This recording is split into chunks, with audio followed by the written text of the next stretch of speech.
करताय मान्य, हा विषय खूप महत्वाचा आहे. पण अमरावतीचा विषय जो आहे ना खरंच महत्वाचा आहे. तुम्ही महिलांचं नेतृत्व करता. 180 मुलींचं लैंगिक शोषण झाले. 350 व्हिडिओ सोशल मीडियावर त्या आरोपीने टाकले. काल त्याला अटक झाली. तब्बल 180 मुलींना त्यांना फसवलंय. तुम्ही महिलांचं नेतृत्व करता म्हणून हा प्रश्न तुमच्यासाठी. खरं तर आत्ताची पत्रकार परिषद ही नारी शक्ती वंदन अधिनियम या विषयातली आहे.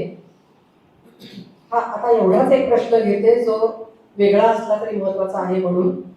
अन्य बाकीचे विषय असतील ते आपण 1 to 1 मध्ये घेऊया बाहेर जाऊन. अमरावतीतील घटना अतिशय गंभीर आहे. एक अन्सारी नावाच्या व्यक्तीने अनेक महिला म्हणजे शेकडो महिलांना त्यांचं शोषण करून त्यांचे व्हिडिओज बनवले. मी सुद्धा याची माहिती घेण्यासाठी SP त्या ठिकाणचे जे आहे त्यांना फोन करण्याचा प्रयत्न केला, परंतु मला फोन लागले नाही. परंतु मिळालेल्या माहितीच्या आधारे असं समजतंय की त्याला अटक झालेली आहे.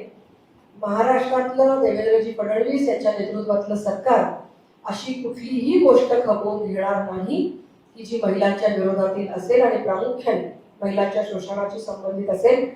आपण बघितलं असेल की मागच्या आठवड्यामध्ये नाशिकची घटना उघडकीला आली. त्याही मध्ये अतिशय कडक अशी कारवाई या संपूर्ण घटनेमध्ये जे कोणी जबाबदार असतील अशा 9 जणांवर कारवाई केलेली आहे आणि त्यामुळे याही विषयामध्ये सखोल तपास करून कारवाई केली जाईल. अत्यंत दुर्दैवी घटना आहे. माझं महाराष्ट्रातल्या सगळ्या भगिनींना आवाहन आहे की ज्या वेळेला तुम्ही अशा प्रकारच्या परिस्थितीला सामोरे जाल किंवा अशी प्रकारची परिस्थिती समोर येईल तेव्हा अतिशय खंबीरपणे आपणही वागलं पाहिजे आणि आमच्यापैकी कोणाच्याही कानावर तुम्ही ही गोष्ट वेळीच जर घातली तर नक्कीच तुम्हाला अशा प्रकारच्या समस्यांना तोंड द्यावं लागणार नाही आणि यासाठी सरकार तुमच्या पाठीशी उभं आहे.